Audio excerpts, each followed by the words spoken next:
Hello and welcome to your daily demo for Saturday, October 10th. I'm Sean McInnes and I am joined by none other than Ricardo Torres. Ricardo, how you doing? I'm good. All right, I'm excited because we're about to check out Ratchet & Clank Future: A Crack in Time, a game that I'm looking forward to and you are looking forward to even more than I am, amazingly. Very much so. All right, so what are we about to check out here? Well, we're about to check out Axiom City, which is it's a planet that Ratchet's going to. This is something that you come to pretty early on in the game. I don't want to spoil the story for anybody because there's actually quite a bit to the story in this game because they're wrapping up a bunch of stuff. But everybody knows Alistair Azimuth, who is this extra Lombax, which makes Ratchet not the last one. And basically, he's told Ratchet to meet him on a planet called... he's told to meet him on Axiom City. So this game is obviously pretty story-heavy for an action platformer type of game. Yes. Is it critical that you've played the last few games in the Future series to really enjoy this one? No, like the nice thing about the way they construct the game is there's always plenty of recap. And so I'm landing right now. All right. But there's always plenty of recap, so you're pretty much up to speed.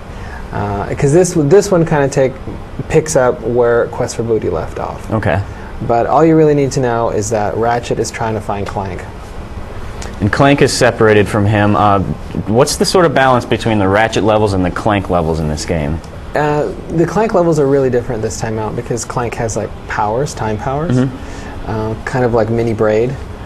And Ratchet has a lot more gear, as usual. So here I am on Axiom City, and as you can see, nobody knows like the perfect formula for these games better than these guys because they love their big techno moving cities. I have to say it's nice to see the normal Ratchet here. We were just at Tokyo Game Show where they have the big fuzzy eyebrowed version of Ratchet, which is just really kind of unsettling.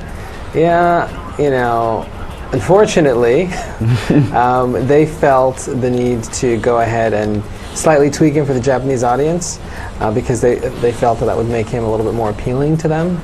And it's actually worked. The series has sold really well over there. For folks that remember, I think it was Crash, Ratchet, and maybe even Spyro got a bit of a makeover for the Japanese releases back in the day, just to kind of tweak them more to the audience down there. So the Ratchet series is obviously very big on these extravagant weapons. What sort of new guns do you have at your disposal this time? Let's see, what do I have on me right now? Not much. I've been to a store, but Mr. Zircon's back, who is a personal favorite from the last one. He is your little buddy who goes ahead and assists you for a little while in combat and talks a lot of trash. So, you know, you gotta love that. So let me show you one of these other areas. But yeah, the swing shot's back, and he's got hover boots now, which are pretty cool.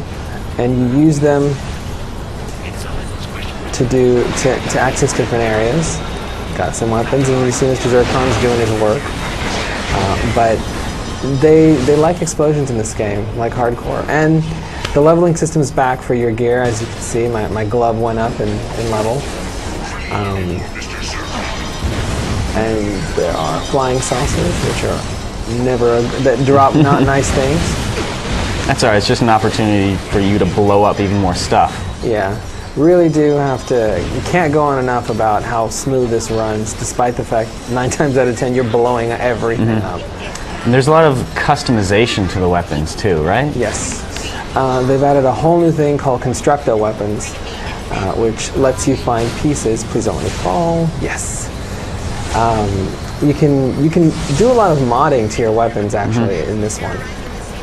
Because now there's this whole system where you can pick up pieces and really kind of tweak them out to kind of for the occasion, really, because you can go ahead and adjust the different the different qualities to it. So either you can have charge shots for some weapons, or you can have grenades that have like proximity fuse, or timers, or even what's been really useful is there's this one thing for the grenade that's called a sky burst that it just kind of does a vertical explosion, which is great for flying enemies. And so here we are kind of helping out the local citizens in the travel port. As you can see, luggage.